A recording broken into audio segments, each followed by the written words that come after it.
Price the Lord. கர்த்தருடைய பிள்ளைகள் எல்லாரும் எப்படி இருக்கீங்க? எல்லாரும் நல்லா இருக்கிறீங்களா? கர்த்தர் இன்னைக்கு கொடுக்கிற வேத வசனம் 1 யோவான் 2ஆம் அதிகாரம் 15வது வசனம் 16வது வசனம்.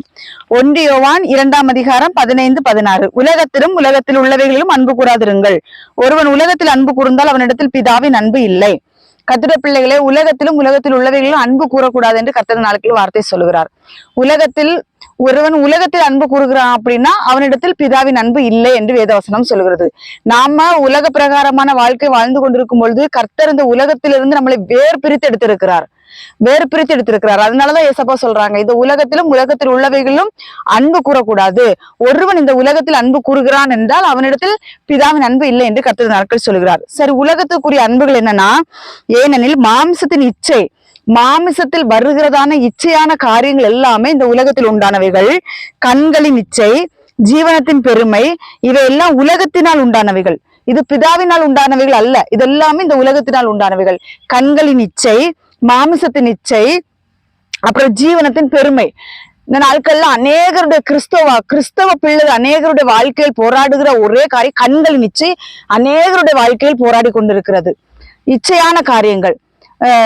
அநேகர் இன்னைக்கு இந்த நாட்களில் ஊழியக்காரர்களா இருக்கலாம், விசுவாச பிள்ளைகளா இருக்கலாம், விழுந்து போகிறதுக்கு முதல் காரணம் இச்சைதான். இச்சை கற்பந்தரித்து பின்பு பாவத்தை பிறப்பிக்க என்று வேதவசனம் சொல்கிறது. இந்த நாட்களில் அநேக கிறிஸ்தவர்கள், ஊழியக்காரிகள் விழுந்து போகிறதுக்கு மெயினான காரியம் என்னன்னா கண்களின் இச்சை. முதலாவது கண்களின் இச்சை, அப்புறம் மாமிசத்தின் இச்சை. இந்த இச்சை என்ன செய்யும் அப்படின்னா உடனே ஒருத்தனுக்குள் வராது. கர்த்தருடைய பிள்ளைகளே, கொஞ்சம் கொஞ்சமா பார்வையின் மூலமாய், சிந்தனையின் மூலமாய், பேச்சின் மூலமாய் ஒருவனுக்குள் என்ன செய்யும்னா இச்சை பிரவேசிக்கும். ஒருவன் உலகத்திலிருந்து வேறு பிரிக்கப்பட்டு கர்த்தருடைய பிள்ளையாய் எழும்பி வந்துட்டான் அப்படின்னா உலக பிரகாரமான எந்த ஒரு காரியங்களையும் என்ன செய்யக்கூடாதுன்னா அவன் ஐக்கியம் வைக்க கூடாது என்று வேதவசனம் சொல்லுகிறது. உலகத்துல ஐக்கியம் வைக்கக்கூடாது. உலகத்துல எப்படி ஐக்கியம் வைக்க கூடாதுன்னா, இந்த உலக பிரகாரமா அநேகர் வாழ்வார்கள். கர்த்தருடைய பிள்ளைகளே, பாவம் என்று தெரிந்தாலும் அதுல இருந்து விடுபட்டு வர முடியாத உலக பிரகாரமான அநேக மக்கள் இருப்பாங்க. நம்ம என்ன செய்யணும்னா, நம்மள அவருடைய ரத்தத்தால மீட்டெடுத்திருக்கிறாரு தேவன். அதனால அந்த மாதிரிப்பட்ட உலக நண்பர்கள் கூட நம்ம ஐக்கியம் வைக்க கூடாது. உலக நண்பர் சுவிசேஷம் அறிவிக்கிறோமா, அதோட ஸ்டாப்பிங். அதுக்கு பிறகு நம்ம அவங்களுக்கு கூட நம்ம போய் ஐக்கியம் உறவாடல் வைத்து கொண்டிருந்தோம் அப்படின்னா அவங்களுக்கிட்ட இருக்கிற ஒரு இச்சை நாவி அது நம்மளிடத்தில் கிரியை செய்யும். தேவனுடைய பிள்ளைகளே, ஒரு நல்ல ஒரு முதிர்ந்த பரிசுத்தவாட்டிகளை நீங்க எடுத்துக்கிட்டீங்கன்னா மனிதர்கள் கூட அதிகமா பேச மாட்டாங்க. ஏன் பேச மாட்டாங்கன்னா, மனிதர்கள் எப்படிப்பட்ட கிரியைகளை இருக்கிறாங்கிறது தெரியாது. நமக்கு எப்படி அவங்கள என்னென்ன அசுத்தத்துல இருக்கிறாங்கிறது நமக்கு தெரியாது. அப்போ அவர்களிடத்தில் நாம் அதிகமாக பேச அவர்களிடத்தில் இருக்கிற இந்த மாமிச இச்சை, கண்களின் இச்சை, இந்த மாதிரிப்பட்ட அசுத்தங்கள் அது என்ன செய்யும் அப்படின்னா பேசுகிற நம்மளை என்ன செய்யும், அஃபெக்ட் பண்ணும். நம்ம அவர்களுக்காக ஜெபிக்கலாம், சுவிசேஷம் பிரசங்கிக்கலாம். இதோட ஸ்டாப் பண்ணினோம். நெருங்கின உறவு வைத்துக் கொண்டு அவர்களோடு உறவாடக்கூடாது. கர்த்தருடைய பிள்ளைகளே, அவர்கள் உலகத்துக்குரியவர்கள். அந்த உலகத்துக்குரியவர்கள் கூட நாம் ஐக்கியம் வைக்க நாமும் கொஞ்சம் கொஞ்சமாய் உலகத்துக்குரியவர்களாய் மாறிக்கொண்டே இருப்போம் என்று வேதவசனம் சொல்கிறது. ரட்சிக்கப்பட்ட பின்பு இந்த உலகத்துக்கும் நமக்கு ஐக்கியம் இருக்கக்கூடாது. இந்த நாட்கள்ல அநேகருடைய கண்கள் தான் அவர்களுடைய பாவத்திலே வீழ வைத்துக் கொண்டிருக்கிறது. கர்த்தருடைய பிள்ளைகளே, அதுக்கேற்ற மாதிரி இந்த உலகத்துல இந்த நாட்களில் பாவம் பெருகி கொண்டிருக்கிறது. இந்த நாட்கள்லாம் பெண்கள்கிட்ட, இந்த ஆபாசமான துணி போடுற பெண்கள்கிட்ட நீங்க துணியே இல்லாம நீங்க ரோட்ல நடங்கன்னா நடந்துருவாளுக போல தெரியுது. அந்த அளவுக்கு ஆபாசமான துணிகளை போட்டுக்கொண்டு ஆண்களை இடற வைத்துக் கொண்டிருக்கிறார்கள். ஆண்களை மட்டும் இல்ல, பெண்களை இடற வைத்துக் கொண்டிருக்கிறார்கள். ஏனென்றால் ஒரு ஆளு செய்கிறத பார்த்தா இன்னொருத்தவங்க செய்வாங்க. இந்த உலகத்துல என்னென்ன காரியங்கள் பிசாசு கொண்டு வந்து கொண்டிருக்கிறானோ அது உலகத்தான் செய்கிறது மாத்திரமல்ல, கிறிஸ்தவர்களுக்குள்ளே இந்த காரியங்கள் பிசாசு செய்து கொண்டிருக்கிறான். சரி, என்ன காரியம், இந்த உலகத்துல என்ன அசுத்தங்கள் வந்தாலும் அதை கிறிஸ்தவ பிள்ளைகள் இந்த நாட்களில் செய்து கொண்டிருக்கிறார்கள். அருவருப்பான காரியங்களை செய்து அநேகரை விளைவித்துக் கொண்டிருக்கிறார்கள். இது கண்களின் இச்சை. கர்த்தருடைய பிள்ளைகளே, இந்த கண்களின் இச்சை பொல்லாத ஒரு அசுத்தாவி. கொஞ்சம் கொஞ்சமாக அந்த புழு அரித்தது போல அரித்து விடும்.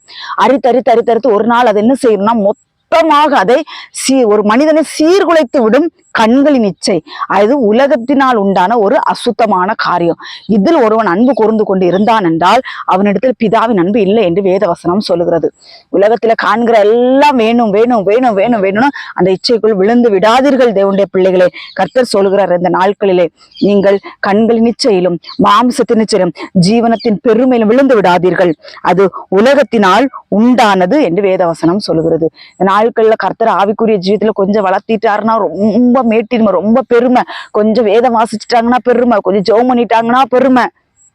அந்த பெருமை நாவி அவர்கள் என்ன செய்யறது அப்படின்னா அந்த உலகத்துக்குள்ள ஒரு பொல்லாத அசுத்தத்துக்குள்ள அவர்களை கொண்டு திணித்து விடுகிறது.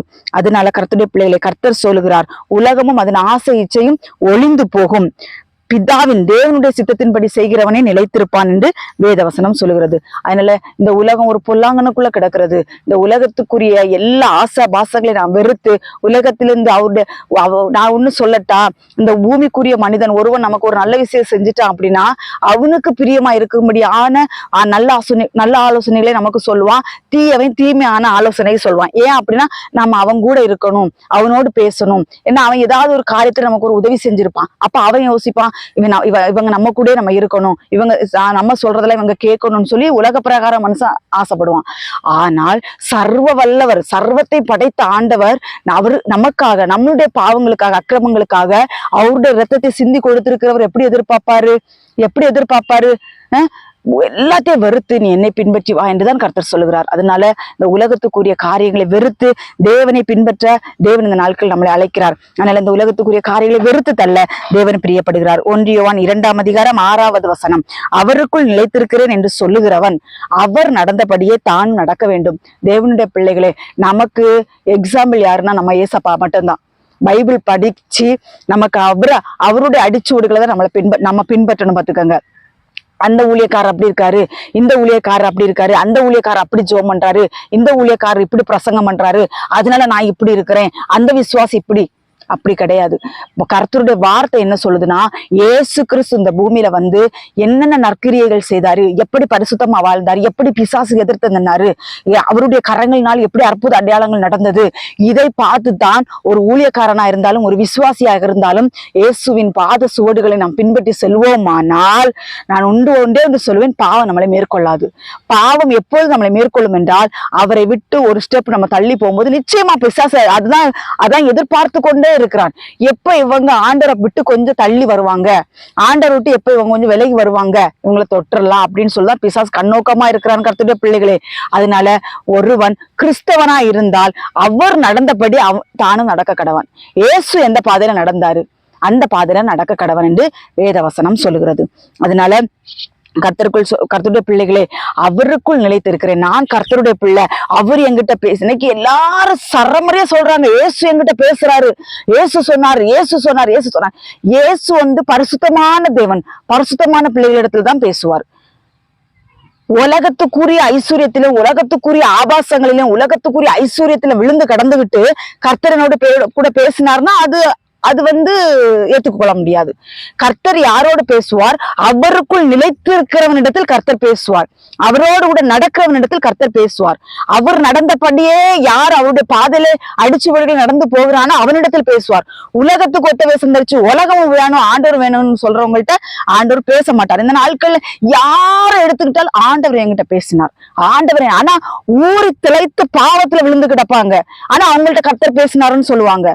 பொய்யின் ஆவிகள் இதெல்லாம். இதுதான் மாமிசத்தின் கிரியைகள், இதுதான் ஜீவனத்தின் பெருமைகள். கர்த்தர் என்கிட்ட பேசினார். கர்த்தர் அப்படி என்ன எல்லாத்தையும் பேசிக்கிட்டு இருக்கிறார் ஆண்டவரு? பாவிகளுக்கு தேவன் செவி கொடுக்கறது இல்லைன்னு சொல்லியிருக்கு.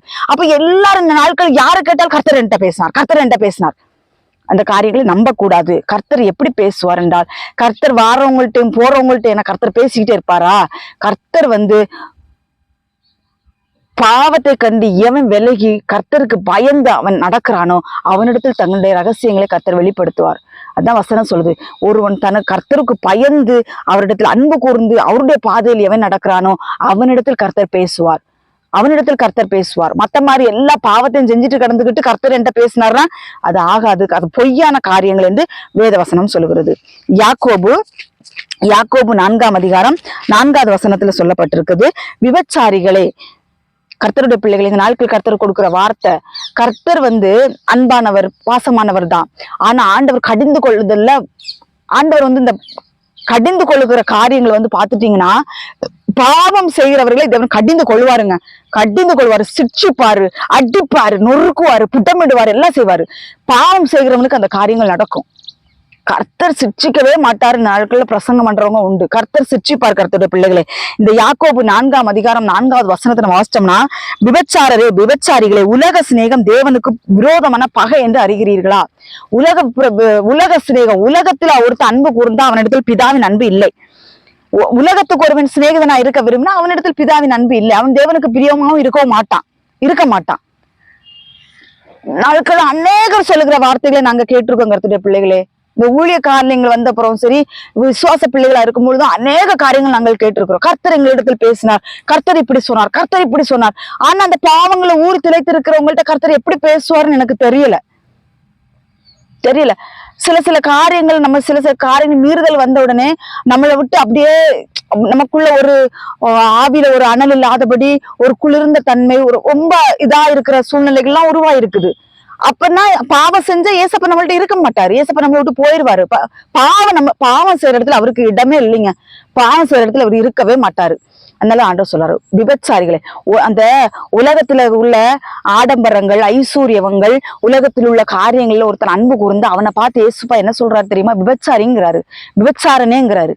ஆமா, மாம்சத்தின் நிச்ச, கண்கள் நிச்ச, ஜீவனத்தின் பெருமை, உலக அசுத்தங்களை சிக்கி கிடக்கிறவனை பார்த்து ஆண்டவர் சொல்றாரு, விபச்சாரியே, விபச்சாரனேன்னு சொல்றாரு. எவ்வளவு வருத்தமான வார்த்தை பாருங்களேன் இது. அப்ப ஒருவன் உலகத்துல அன்பு கூறுகிறான்னா அவனை பார்த்து விபச்சாரம், அவன் விபச்சாரி தான். இந்த நாட்கள் இந்த மாதிரிப்பட்ட வார்த்தைகள் எல்லாம் பிரசங்கம் பண்ற கூட்டங்களே கிடையாது. இந்த மாதிரி கடிந்து கொள்கிற கூட்டங்கள் கிடையாது.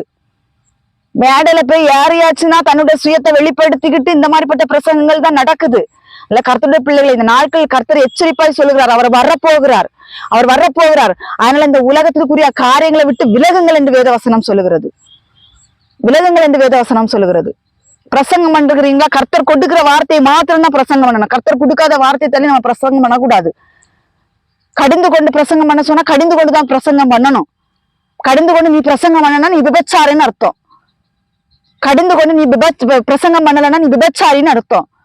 நீ உன்னுடைய காரியங்களை உனக்கு ஆதாயம் தேடிக்கொண்டு நீ பிரசங்கம் பண்ணி கொண்டு இருக்கிறாய் என்றால் நீ விபச்சாரி என்று வேதவசனம் சொல்லுகிறது.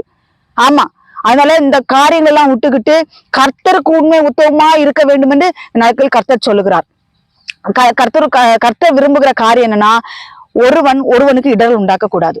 ஆண்டவர் விரும்புகிற காரியம், ஒரு சகோதரனுக்கு நம்ம இடர்கள் உண்டாக்குகிறவள நம்ம இருக்கக்கூடாது. கர்த்தருடைய பிள்ளைகளை பேச்சினால், செய்கையினால், நடக்கையினால், பார்வையினால் எந்த ஒரு காரியத்திலுமே நம்ம மற்றவர்களுக்கு இடர்களா இருக்கக்கூடாது என்று வேதவசனம் சொல்லுகிறது.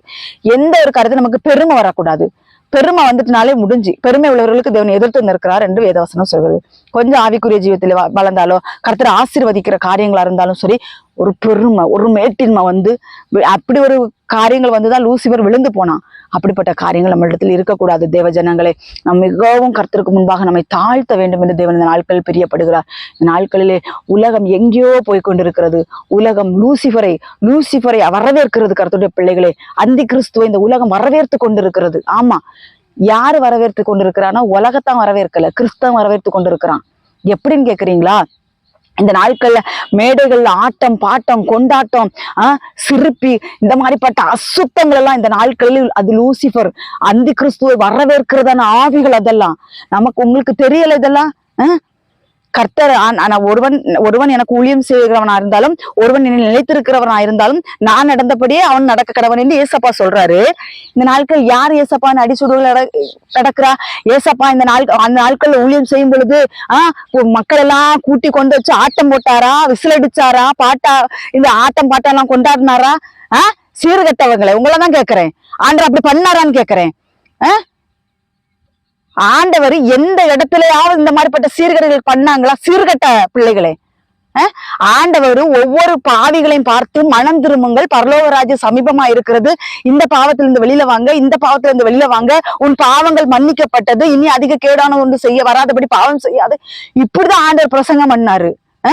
நீ என்ன பிரசங்கம் பண்ணிட்டு இருக்க? சீர்கட்டவனே, சீர்கட்டவளே, கர்த்தர் சொல்லுகிறார் உனக்கு இந்த நாட்கள் எச்சரிப்பா, மனம் திரும்புங்கள், மனம் திரும்புங்கள் என்று கர்த்தர் சொல்லுகிறார். விபச்சாரனே, விபச்சாரியே, மனம் திரும்பு. கர்த்தருடைய சத்தியத்தை சத்தியமாய் சொல்லு. உன்னுடைய விபச்சார மயக்கத்தால் உன்னுடைய ஆசைபாசங்களுக்காக நீ பிரசங்கம் பண்ணாதே. உனக்கு பணம் வேண்டும், உனக்கு பொருள் வேண்டும், உனக்கு ஆத்துமாக்கள் வேண்டும் என்று சொல்லி ஆத்துமாக்களை கொள்ளையிடாதே. விபச்சாரனே, விபச்சாரியே, எனக்கு கர்த்தர் எச்சரிப்பாய் சொல்லுகிறார். மனம் திரும்பு, மனம் திரும்பு என்று கர்த்தர் எச்சரிப்பாய் சொல்லுகிறார். நீ உலகத்துக்கு ஒட்ட வேஷம் தரித்துக் கொண்டிருக்கிறாய். கர்த்தருடைய வார்த்தையை சொல்லி நீ ஜனங்களை வஞ்சித்துக் கொண்டிருக்கிறாய். உனக்கும் லூசிபருக்கும் என்ன வித்தியாசம்? உனக்கும் சாத்தானுக்கு என்ன வித்தியாசம் சொல்லு. இந்த நாட்கள் கர்த்தர் எச்சரிப்பாய் சொல்லுகிறார். மனம் திரும்பு, மனம் திரும்பு என்று வேதவசனம் சொல்லுகிறது. 1 யோவான் 4ஆம் அதிகாரம் 1 யோவான் 4ஆம் அதிகாரம் 5:6 என்ன சொல்லப்பட்டிருக்குதுன்னா 5:6 அவர்கள் உலகத்துக்குரியவர்கள் ஆகையால் உலகத்துக்குரியவர்களை தான் பேசுவார்கள், உலகமும் அவர்களுக்கு செவி கொடுக்கும். கர்த்தருடைய பிள்ளைகளே, இந்த நாட்கள்ல ஒரு ஒரு நடிகரா இருக்கட்டு, ஒரு கட்சிக்காரங்களா இருக்கட்டு, ஒரு இடத்துல வர்றான் அப்படின்னா அங்க எக்கச்சக்கமான கூட்டங்கள், மண்ணு போட்டா தொழியாத அளவு கூட்டங்கள் வருது. ஆனால் சுவிசேஷம் அறிவிக்க போறோம், கர்த்தருடைய வார்த்தை அறிவிக்க போறோம், அங்க கூட்டங்கள் அந்த அளவுக்கு வரல. ஏன் வரல? ஆனால் முன்னாடிப்பட்ட பெண் மிஷினரிகளா இருக்கட்டும், ஆண் மிஷினரிகளா இருக்கட்டும், அவர்கள் போய் ஒரு கூட்டம் நடத்தும் போது அங்க அவ்வளவு ஜனங்கள் இருதயத்தில் குத்தப்பட்டவர்களாய் மனம் திரும்பினார்கள். ஆனால் இன்றைக்கு ஒரு கூட்டம் கூட்டப்படுகிறது. கர்த்தருடைய பிள்ளைகளே, இந்த ஒரு நடிகர் வந்தாருன்னு சொல்லிக்கிட்டு அவ்வளவு கூட்டங்கள் அங்க போச்சு. அங்க போய் என்ன நடந்துச்சு? பிசிலடி நடந்துச்சு, அங்க என்னெல்லாமோ நடந்துச்சு. அவரு கொஞ்சம் வசனங்களை பிரசங்கிச்சாரு. என்ன வசனம்? உலக பிரகாரமான வசனங்களை பிரசங்கிச்சாரு. கை தட்டலும் விசிலடியும் கூத்தும் கும்மாளமும் நடந்துச்சு. அதே மாதிரிதான் இந்த நாட்கள் அநேக பிரசங்க மேடைகள் இப்படியாக மாறிக்கொண்டிருக்கிறது. நான் அப்படி தொட்டேன், இப்படி சுகமாச்சு, நான் அப்படி பண்ணேன், இப்படி பண்ணினேன்னு சொல்லி தன்னுடைய சுய பெருமைகளை கொண்டு பிரசங்க பீடத்திலே சொல்லுகிறார்கள். கீழே இருந்து விசிலடி நடக்கிறது, கீழே இருந்து கர்ச்சீப் எடுத்து சுத்துற காரியங்கள் நடக்கிறது. என்னெல்லாமோ கிறிஸ்தவத்துக்குள்ள வந்துச்சு. சினிமா தியேட்டர்ஸ் போல இந்த நாட்களில் கிறிஸ்தவ தேவாலயங்கள் மாறிக்கொண்டு வருகிறது. இதுதான் அந்தி கிறிஸ்துவ வரவேற்கிற ஆவிகள். இதுதான் அந்தி கிறிஸ்துவ வரவேற்கிறாங்க. அந்தி கிறிஸ்துவே வா, வந்து தேவனுடைய ஆலயத்தில் தேவனை போல உட்காருன்னு சொல்லி இந்த கேடுகட்ட ஊழியக்காரர்களும் இந்த கேடுகட்ட ஊழியக்காரிகளும் இந்த நாட்களில் லூசிபரை வரவழைத்து கொண்டிருக்கிறார்கள். வரவழைக்கட்டும். நான் இன்னைக்கு சொல்லுவேன், அவனுங்களை பின்பற்றி எவன் யாரெல்லாம் நீங்க போறீங்களோ எல்லாரும் வெட்கப்பட்டு நிற்கக்கூடிய சூழ்நிலைகள் ஒரு நாள் உருவாகி விடும் என்று கர்த்தர் எச்சரிப்பாய் சொல்லுகிறார். கர்த்தர் சொல்லுகிற வார்த்தை என்னன்னா, விபச்சாரரே, உலக சிநேகம் தேவனுக்கு விரோதமான பகை என்று கர்த்தர் சொல்லுகிறார். ஒருவன் உலகத்தில் அன்பு கூர்ந்தால் அவனிடத்தில் பிதாவின் அன்பு இல்லவே இல்லை. சும்மா சொல்லிக்கலாம், இயேசுவின் நாமத்தை சும்மா சொல்லிக்கலாம், இயேசுவின் நாமத்தினால அப்படின்னு சொல்லிக்கலாம். ஆண்டவர் சொல்றாரு, அவனை விட்டுரு, அவன் என் நாமத்தை தானே சொல்றான், விட்டுருன்றுவார் ஆண்டவர். ஆனா ஒரு நாள் சொல்ல வேண்டி வரும், உங்களுடைய நாமத்தினால பிசாசுகளை துரத்தணும், அக்கிரம செய்யக்காரர போ, இயேசுவின் நாமத்தினால வெளியேன்னு நான் ஆண்டவர் சொல்ல போறாரு. ரொம்ப கேர்ஃபுல்லா இருந்து மனம் திரும்ப வேண்டும் என்று வேதவசனம் சொல்லுகிறது. அல்ல, அவர்கள் உலகத்துக்குரியவைகளை தான் பேசுவாங்க, உலகமும் அவர்களுக்கு செவி கொடுக்கும். இன்னைக்கு சில ஆட்களுக்கெல்லாம் மனம் திரும்ப விருப்பம் கிடையாது. இந்த முட்டுக மேல துணியை போட்டுக்குவாளுக, இந்த இடுப்புக்கு மேல துணியை போட்டுவாளுக, நல்லா மேக்கப் பண்ணிப்பாளுக, ஆபாசமா அருவருப்பான துணிகளை போட்டுக்கிட்டு நிப்பாளுக. இந்த மாதிரி பட்டவர்களுக்கெல்லாம் அநேகர் செவி கொடுப்பார்கள். ஏனென்றால் அவனும் உலகத்துக்குரிய காரியங்களை பேசுகிறார்கள் இல்லையா? அதனால இவர்களும் அந்த உலகத்துக்குரியவனுக்கு செவி கொடுப்பார்கள். ஆமா, அந்த நாட்கள்ல நான் ஒரு நாள் ஏதோ வீட்டுல ஒரு கடமை செஞ்சுட்டு இருக்கும், ஆண்டவர் என்ற பேசின ஒரு வார்த்தை, கர்த்தருடைய பிள்ளைகளே, ஏசப்பா சத்தியத்தை சொன்னாரு. ஏசப்பா சத்தியத்தை சொன்னதுனால அநேகர் கற்களை எடுத்தார்கள், எறியறதற்காக எடுத்தார்கள். அவர் சத்தியத்தை சொன்னதுனால மலையில இருந்து புடிச்சு கீழே தள்ளிவிட போனாங்க. யோவான் ஸ்தானகன் சத்தியத்தை சொன்னதுனால யோவான் ஸ்தானகனுடைய தலையை துண்டிச்சாங்க. பவுல் அப்போஸ்தலர்கள், பேதுரு அப்போஸ்தலன், இவர்கள் எல்லாம் சுவிசேஷத்தை சொன்னதுனால சிறைசாலையில் வைக்கப்பட்டார்கள். என்னெல்லாம பாடுகள் பட்டார்கள். இன்னைக்கு ஒய்யாரமா சுவிசேஷம் அறிவிக்கிறாங்க. பாடுகள் இல்லை, வேதனைகள் இல்லை, எதுவுமே கிடையாது. சுவிசேஷம் தண்ணி போல விதைக்கிறாங்க. என்ன விதைக்கிறாங்கன்னா, கர்த்தருடைய சத்தியத்தை விதைக்காதபடி மற்ற காரியங்கள் எல்லாம் விதைக்கிறார்கள். இது என்றைக்குமே இந்த பின்னாடி பாத்தீங்களா, இந்த நெல்மணிகள் இருக்கு பாத்தீங்களா, இந்த நெல்மணிகளை விவசாயம் செய்தவன் ஏர் பூட்டி அதுக்குரிய காரியங்கள் எல்லாம் செய்துதான் இந்த நெல்லை விவசாயம் செய்தான் பாத்துக்கோங்க. இந்த செழுமையாய் கொழுமையா இந்த நாட்கள் இருக்கிறது. இந்த நாட்களில் இவங்க கொத்த மாட்டாங்க. கொத்துனா என்ன வலிச்சிரும் ஆத்துமாக்கு. இந்த நம்ம மம்முட்டி வச்சு கொத்துற ஆத்துமாக்கு வலிச்சிரும். அதனால மம்முட்டி வச்சு கொத்த மாட்டானுங்க. சும்மா அது பண்படுத்தாதபடிக்கு சும்மா அந்த விதைகளை போட்டு விதைச்சிட்டு போறானுங்க. அது மண்ணோட மண்ணா மக்கி போகுமே தள்ளி, இதே போல அது வளர்ந்து செழிப்பாய் மாறாது, ஒரு நாளும் மாறாது. இந்த நாளுக்கு அநேக வளர்ந்த ஊழியர்களா இருந்தாலும் சரி, எந்த ஊழியக்காரர்களா இருந்தாலும் சரி, என்ன செய்யறார்கள்னா எரு போடாதபடிக்கு சும்மா விதைகளை விதைத்து கொண்டு போகிறார்கள். அது கற்பாறையில் விதைக்கப்பட்டது, முள்வேலியில் விதைக்கப்பட்டது. அப்படிப்பட்ட தரிசு நிலத்துல, நல்ல நிலத்துல விதைக்கப்பட்ட விதைகள் தான் இதே மாதிரி பயிராய் ஒரு நாள் வளர்ந்து நிற்கும் பார்த்துக்கங்க. அதுல இந்த நாட்களிலே கர்த்தர் சொல்லுகிற வார்த்தை, இந்த நம்ம ஒரு ஒரு ஒரு ஒரு ஊழியக்காரனுடைய வார்த்தை நம்ம கேட்கிறோம், ஒரு ஊழியருக்கு செய்யறோடைய பிரசங்கத்தை நம்ம கேட்கிறோம்னா நம்மளுக்குள்ள ஒரு மனம் திரும்புதல் வரணும் பார்த்துக்கங்க. அப்படியே தடை விட்டது மாதிரி இருக்கக்கூடாது, பார்த்துக்கங்க. அந்த வார்த்தை நமக்குள் வரும் பொழுது ஒரு எச்சரிப்பை கொடுக்க வேண்டும். ஒரு பாவத்திலிருந்து விடுதலை பெற ஒரு எச்சரிப்பு தருதென்றால் அதுதான் சத்தியமே தள்ளி மற்ற மாதிரி பட்ட காரியங்கள் இல்லை. அது இந்த மாதிரிப்பட்ட நிலத்தில் விதைக்கப்பட்ட விதை கிடையாது. இந்த மாதிரி காடுகள் மேடுகளிலையும் கற்பாறைகளிலும் விதைக்கிறார்கள். நிறைய ஊழியக்காரர்கள் இந்த நாட்களிலே கற்பாறைகளிலே விதைகளை விதைத்து கொண்டிருக்கிறார்கள். என்ன பிரயோஜனம்? ஏனென்றால் அவர்களே கற்பாறையில் விதைக்கப்பட்டவர்கள் தான். அவர்கள் தரிசு நிலத்தில் விதைக்கப்பட்டவர்களா இருந்தால் அந்த ஆத்துமாக்கள் அறுவடைக்காக அவர்கள் ஆயத்தப்படுத்துவார்கள். இல்லை, அவர்களே முள்களிலும் கற்பாறைகளிலும் வேலிகளிலும் விதைக்கப்பட்ட விதைகளா இருக்கும் பொழுது அவர்கள் எப்படி கர்த்தருடைய பிள்ளைகளை நல்ல நேரத்திலே ஆத்துமாக்களை விதைப்பார்கள்? அவர்கள் அப்படி விதைக்க மாட்டார்கள். இந்த நாட்கள் கர்த்தருடைய வார்த்தை சொல்லுகிறது, அவர்களுடைய கனிகளினால் அவர்கள் அறிவீர்கள் அவர்கள் எப்படிப்பட்டவர்கள் என்று. நாம் அவர்களை பார்க்கும் பொழுதே நாம் அறிந்து கொள்ளலாம் என்று வேதவசனம் சொல்லு. 1 யோவான் 5ஆம் அதிகாரம் 4வது வசனம், தேவனால் பிறப்பதெல்லாம் உலகத்தை ஜெயிக்கும். நம்முடைய விசுவாசமே உலகத்தை ஜெயிக்கும்.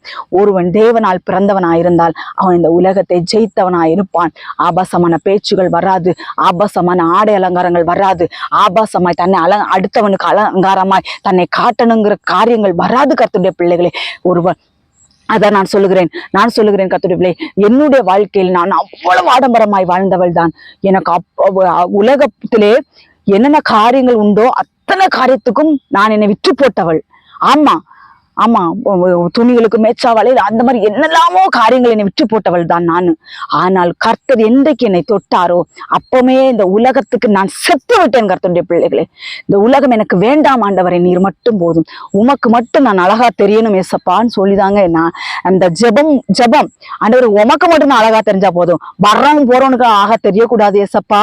நான் உமக்கு பிரியமா, உமக்கு மனவாட்டியா, உமக்கு நான் எப்படி பிரியமா இருக்கணும், உம்மை நான் எப்படி சந்தோஷப்படுத்தணும் ஆண்டவரேன்னு சொல்லி நான் ஒவ்வொரு நாளும் அவருடைய பாதத்திலிருந்து அழுது கெஞ்சினால அவருடைய சாயலினை மாற்றி விட்டார். இப்ப அந்த உலகத்துக்குரிய காரியங்களை பார்க்கும் பொழுது காரி துப்பக்கூடிய சூழ்நிலைகள் வரும். ஆமா அதனால கர்த்தருடைய பிள்ளைகளை, ஒரு நாள் பூ வைக்காம இருந்த நாள் கிடையாது.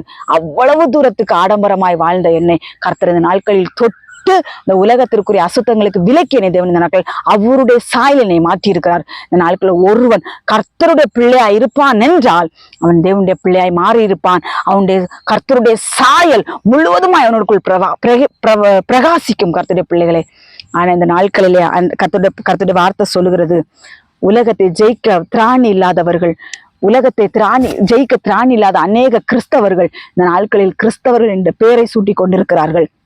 ஆனால் அவர்கள் உலகத்துக்குரியவர்களாய் இருக்கிறார்கள் என்று வேதவசனம் சொல்லுகிறது. யோவான் 16ஆம் அதிகாரம் 33வது வசனத்துல, என்னிடத்தில் உங்களுக்கு சமாதானம் உண்டாயிருக்கும் பொருட்டு இவைகளை உங்களுக்கு சொன்னேன். உலகத்தில் உங்களுக்கு உபத்திரம் உண்டு, ஆனாலும் திடன் கொள்ளுங்கள், நான் உலகத்தை ஜெயித்தேன் என்றார். தேவனுடைய பிள்ளைகளே, ஏசப்பா இந்த உலகத்தை ஜெயித்தார். எப்படி ஜெயித்தார்னா, அவரும் நம்மளை போல பாடுல மனுஷன் தான். அவருக்கு எல்லா பாவக்கிரியைகளும் அவர்கிட்ட வந்திருக்கும். எல்லாவற்றையும் உதறி தள்ளினார். எல்லாத்தையும் உச்சி போய் இந்த உதறி தள்ளி உலகத்தை ஜெயித்த தேவன் அவரு. சாத்தான் அவரை தேடி வந்தானா இல்லையா? உபவாசம் இருந்த பொழுது சாத்தான் அவரை தேடி வந்தானா? உலகத்தின் ஐஸ்வர்யத்தை கொண்டு வந்தானா இல்லையா? தள்ளி விட்டாரா இல்லையா? இந்த நாட்கள்ல உலகத்தின் ஐஸ்வர்யத்தின் மயக்கத்துல விழுந்து கடந்து கர்த்தருக்காக ஊழியம் செய்யறேன். ஊழியம் இதெல்லாம் ஊழியம் கிடையாது. இயேசு கிறிஸ்து இந்த உலகத்தை ஜெயித்தது போல நாட்கள் ஒவ்வொருவரையும் கர்த்தர் இந்த உலகத்தை ஜெயிக்கிறதற்காக அழைத்திருக்கிறார். உலகத்துக்கும் ஊழியம் செய்து தேவனுக்கும் ஊழியம் செய்யறதுக்கு தேவன் நம்மளை அழைக்கல. கர்த்தராகிய இயேசு கிறிஸ்துவுக்கு மட்டும்தான் ஊழியம் செய்ய கர்த்தர் நம்மளை அழைத்திருக்கிறார் என்று வேதவசனம் சொல்லுகிறது. யோவான் 5ஆம் அதிகாரம் 33வது வசனத்துல சொல்லப்பட்டிருக்குது. யோவான் 5:33 அதுல யோவான் 5:41 வசனத்துல சொல்லப்பட்டிருக்குது. கர்த்தருடைய பிள்ளைகளே, ஆண்டவராகிய இயேசு கிறிஸ்து இந்த பூமியில ஊழியம் செய்யும் பொழுது எந்த ஒரு மனிதனால் வருகிற மகிமை அவர் ஏற்றுக்கொள்ளவில்லை. மனிதர்கள் அவரை மகிமைப்படுத்தணும், மகிமையை ஆண்டவரை தூக்கி அங்க மேல தூக்கி வைக்கணுங்கிற மாதிரி எல்லாம் நல்ல பிரயாசப்பட்டாங்க மனிதர்கள். ஆனால் இயேசு அந்த இடத்தை விட்டு ஓடி போனாரு. அதனால ஆண்டவர் சொல்றாரு, நான் மனிதரால் வருகிற மகிமையை நான் ஏற்றுக்கொள்ள மாட்டேன். எந்த ஒரு மனுஷன், அதான் நீதிமொழிகள் அழகா சொல்லியிருக்கு, ஒருவனுக்கு அவனுக்கு உண்டாகும் புகழ்ச்சியே சோதனை. ஒருவன் உன்னை புகழ்ந்துட்டானா அது உனக்கு சோதனை. ஐயோ பிரதர், ஐயோ சிஸ்டர், நீங்க அப்படி கை வச்சீங்கன்னா அங்க சொஸ்தமாயிரும், நீங்க கை வச்சீங்கன்னா அங்க விடுதலை கிடைச்சிடும், நீங்க வந்தாதான் எங்களுக்கு விடுதலைன்னு சொல்லி ஒருத்தவங்க சொல்றாங்கன்னா அங்க உங்களுக்கு கண்ணி வந்துருச்சு, உங்களுக்கு வலைய உரிச்சிட்டான் சாத்தாங்கிறத கவனமா பண்ணிக்கோங்க. ஏசப்பாக்கு இந்த காரியங்கள் எல்லாம் தெரியும். அதனாலதான் ஏசப்பா சொல்றாரு, எனக்கு மனிதரால் வருகிற மகிமையை நான் ஒருபோதும் ஏற்றுக்கொள்ள மாட்டேன் என்று இயேசு அந்த இடத்துல சொன்னாரு. அதனால இந்த நாட்களிலே ஊழியம் செய்கிறவர்களா இருந்தாலும் சரி, விசுவாச பிள்ளைகளா இருந்தாலும் சரி, உங்களை யாரு ரொம்ப கனப்படுத்துறாங்களோ அவங்களுக்கு நீங்க கவனமா இருக்கணும், எச்சரிப்பா இருக்கணும். அவங்களை விட்டு ஒரு ஸ்டெப் தள்ளியே இருங்க. உங்களை எவன் உயர்த்தானோ உயர்த்துறாளோ அவளை விட்டு கொஞ்சம் டிஸ்டன்ஸ் மெயின்டைன்ஸ் பண்ணியே இருங்க. ஏன்னா அவன் தான் உங்களை வலையில சிக்க வைக்க போறான் ஒரு நாள். அதை ரொம்ப கவனமா இருக்க வேண்டும் என்று வேதவசனம் சொல்கிறது. ஏசப்பா அற்புதங்கள் செய்தாரு, அடையாளங்கள் செய்தாரு, வியாதிஸ்தர்களை சுகப்படுத்தினாரு, பாவிகளை ரட்சிக்க தான் ஏசப்பா இந்த பூமிக்கு வந்தாரு, பிசாசை ஜெயிச்சாரு, எல்லாம் ஏசப்பா கரெக்டா தான் செஞ்சாரு. ஏசப்பாக்கு புகழ்ச்சி வந்துச்சு. ஏசப்பா என்ன சொன்னார் தெரியுமா? நான் மனிதனால் வருகிற மகிமை நான் ஏற்றுக்கொள்கிறதில்லை அப்படின்னு ஏசப்பா சொல்லி அந்த இடத்துல இருந்து விலகினாரு. யோவான் 8ஆம் அதிகாரம் 50வது வசனத்துல என்ன சொல்லப்பட்டிருக்கு பாருங்களேன். 50, நான் எனக்கு மகிமையை தேடுகிறது இல்லைன்னு சொல்றாரு. இந்த நாட்கள்ல மனிதர்கள் தன்னை கனம் பண்ண வேண்டும் என்று சொல்லி அவர்களுக்கு பின்னாக, அவர்களுக்கு முன்பாக அநேக காரியங்களை செய்கிறவர்கள் உண்டு. அவர்கள் நம்மளை கனம் பண்ணணும், அவர்கள் நம்மளை எடுத்து தலையில தூக்கி வச்சுட்டு ஆடணும். அதான் இந்த நாட்களில் ஒரு ஊழியக்காரர் பிரசங்கம் பண்ணாரு. ஊழியக்காரர்கள்னா யாருன்னா தேவனுடைய பணிவிடைக்காரர்கள், தேவனுக்கு பணி செய்யக்கூடியவர்கள், தேவனுடைய வேலைக்காரிகள் தான் ஊழியக்காரர்கள். அப்படித்தான் இன்னைக்கு நாட்கள் என்ன தெரியுமா நடக்குது? ஊழியக்காரிகள் வர்றான்னா அவங்களுக்கு பாடி கார்டு, அவங்கள அந்த பார்த்திருப்பீங்க, கட்சிக்காரங்க, ஜெயலலிதா அம்மாவோ ஸ்டாலின் ஐயாவோ இப்படிப்பட்ட உலக பிரசித்திப்பட்ட ஆட்கள் யாராவது வரும் பொழுது அவர்களுக்கு பாடி கேடா துப்பாக்கி ஏந்தி அப்படி வருவாங்க. ஏன்னா அவங்கள யாரும் சூட் பண்ணிடக்கூடாது, அவங்களுக்கு விரோதமா யாரும் செஞ்சிடக்கூடாது அப்படிங்கிறதுக்காக. இந்த நாட்கள்ல தேவனை விட்டுக்கிட்டு, தேவனை பிரசங்க பீடத்துல யாரும் கூட்டிட்டு போறது கிடையாது. தேவனை விட்டுக்கிட்டு பாடி கேடை கூட்டிட்டு போறாங்க. இன்னைக்கு நாட்கள் அது நடக்குது. கர்த்தருடைய பிள்ளைகளை பாடி கடை கூட்டிட்டு போய் பிரசங்க பீடத்துல நின்னா அங்க யாரு பிரசங்கம் பண்ணுவா? ஆண்டவர் கூட வர்றாருன்னா எவன் நமக்கு துணை வேணும்? ஆண்டவர் நம்ம கூட இருக்கிறாரு. நாட்கள் அப்படிப்பட்ட காரியங்கள். இதெல்லாம் என்ன தெரியுமா?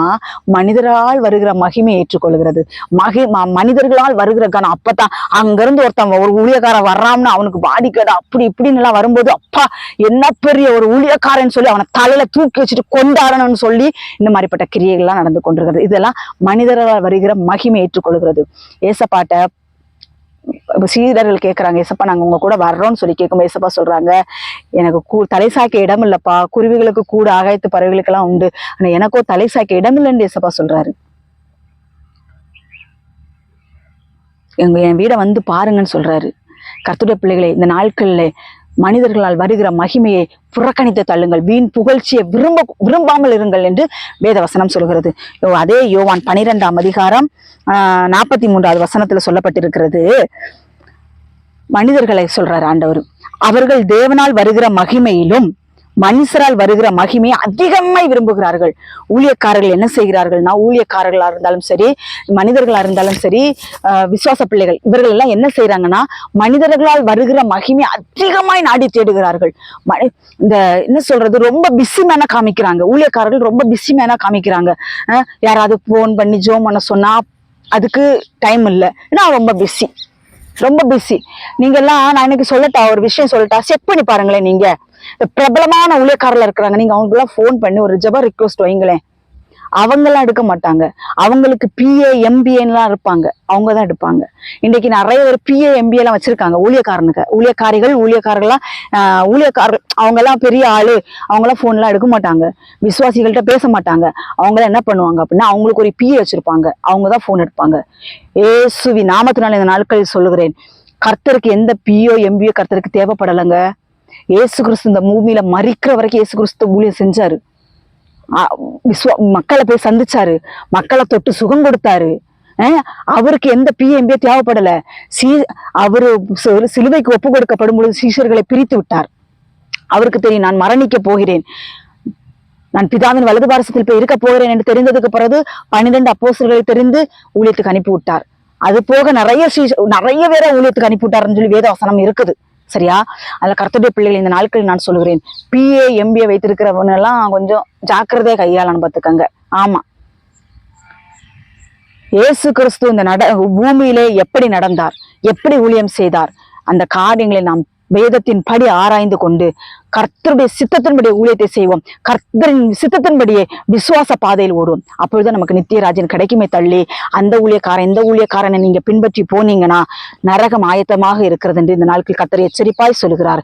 அவர் இந்த நாட்களிலே கர்த்தருக்கு உண்மையும் உத்தமமாய் ஊழியம் செய்கிற சொற்ப ஊழியக்காரர்கள் கர்த்தருக்காக பக்தி வைராக்கியம் ஊழியம் செய்து கொண்டிருக்கிறார்கள். அவர்களை தேவன் ஆசீர்வதிப்பார்.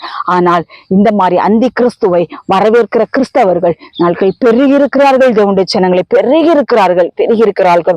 சினிமா தியேட்டர்ஸ்களாக மாறிவிட்டது. ஒரு கட்சிக்காரனோ ஒரு அரசியல்வாதியோ வந்தா அங்க என்னென்ன காரியங்கள் நடைபெறுமோ அதே போல இந்த நாட்களில் கிறிஸ்தவ தேவாலயங்களிலே ஆகி கொண்டிருக்கிறது. ரொம்ப கவனமா இருங்க, ரொம்ப கேர்ஃபுல்லா இருங்க. கர்த்தருடைய வருகை ரொம்ப சமீபம். பட்சிக்கிற ஓநாய்கள் அதிகம் எழும்பி இருக்கிறார்கள். கவனமா இருந்து இயேசு கிறிஸ்துவின் வருகைக்கு ஆயத்தப்படுங்கள். ஏனென்றால் உங்களுக்கு தெரியும், ஒருவனை பார்த்தால், ஒரு ஊழியக்காரனையோ ஒரு ஊழியக்காரையோ நீங்கள் பார்த்தால் அவங்களிடத்தில் கர்த்தருடைய பிரசன்ஸ் வெளிப்படுதா, இல்ல தன்னுடைய சுய மகிமை வெளிப்படுத்தி கொண்டிருக்கிறார்களா, தன்னுடைய சுய லாபத்திற்காக தன்னுடைய வாழ்க்கையில் நடந்த காரியங்களை அவர்கள் பிரசங்கம் பண்ணி கொண்டிருக்கிறார்களா, இல்ல தேவ வசனத்தை கர்த்தருடைய வார்த்தை சுவிசேஷமாய் பிரசங்கிக்கிறார்களா என்று ஆராய்ந்து பார்த்து யார் கடிந்து கொண்டு பிரசங்கம் பண்ணுகிறார்களோ அந்த வார்த்தையை கேட்டு மனம் திரும்புவீராக. கர்த்தர் சீக்கிரம் வரப்போகிறார். நாட்கள் இனி இல்லை.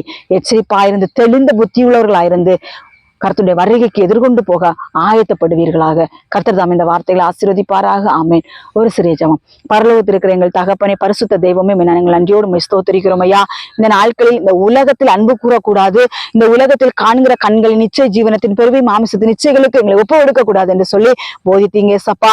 ஆண்டவரே ஸ்தோத்திரம். இந்த பொல்லாத விபச்சார சன்னதியார் கர்த்தாவே, உங்களுடைய நாமத்தை தூசித்துக் கொண்டிருக்கிற அந்த பொல்லாத சன்னதியார் இடத்திலிருந்து எங்களை பாதுகாத்துக் கொள்ள வேண்டும் என்று கர்த்தர் இந்த நாட்களில் எங்களுக்கு போதித்தீங்க. ஆண்டவரே உமக்கு நன்றி செலுத்துகிறோம். இது கடைசி காலம். வஞ்சிக்கிற ஓநாய் கூட்டங்கள் அதிகம் எழும்பி இருக்கிறது சுவாமி. நாங்கள் அதற்கெல்லாம் விலைக்கு தப்பித்துக் கொள்ள எங்களை நீங்க பலப்படுத்துவீராக. சத்தியத்தை அறிந்து கொள்ள எங்களை இன்னும் தகுதிப்படுத்துவீராக ராஜா.